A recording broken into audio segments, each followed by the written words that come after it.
Ngita na mbere na gukumenyithia nteto ni ati Minista wa Kithomo ndene ya thirikari ya kaunti ya Meru niwe Esther Rukunga ni aeze ne tauro cia utheru kiria ritwa Macukurune ntere cia buri riri ritwa ria gutigira na baba batigutira cukuru kagita karia bari na ageni bao mweri.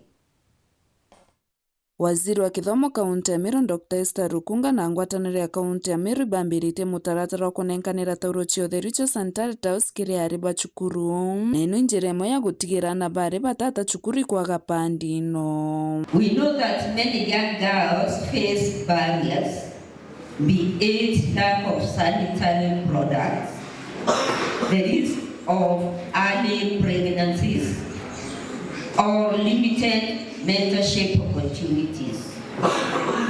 These obstacles often cut short their education and leave the promise of their futures.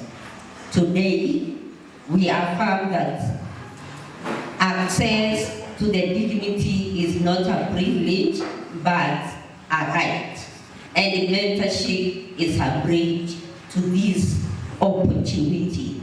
The county government, through the Department of Education, together with the community, Beyond Poverty Africa Network, Little Angels Ventures, and the other stakeholders, is dedicated to ensure that no child is left behind. Through collective efforts, we can produce resources, create safe spaces for dialogue, and nurture responsible choices that secure a brighter tomorrow. For dignity for our girls, where we are empowering them through circular initiatives, and we want to especially tell the young girls and mothers there is hope.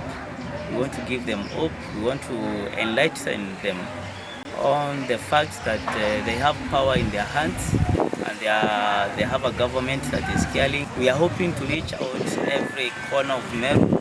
We will not only be intervening on matters of sanitary bans, we want to align this with climate change action, where we will be establishing forest farms in those schools. By the time the kid is done with the school, he can come back and appreciate the tree that they grew and how they changed the community. Na resta nkurukia kuromba tongoria babu bangi kuwatanira kiri gutigira bakumenyera kira mwana ombe gukara cukuru. Let us work together, the leaders, the parents, teachers, and mentors, to safeguard the dignity, health, future of every child. Kuma gĩcigo mbunge kĩa Bũrĩ ngĩripotera ndeto cia werũ wikendi nĩũkambĩtaga ki Mutegi.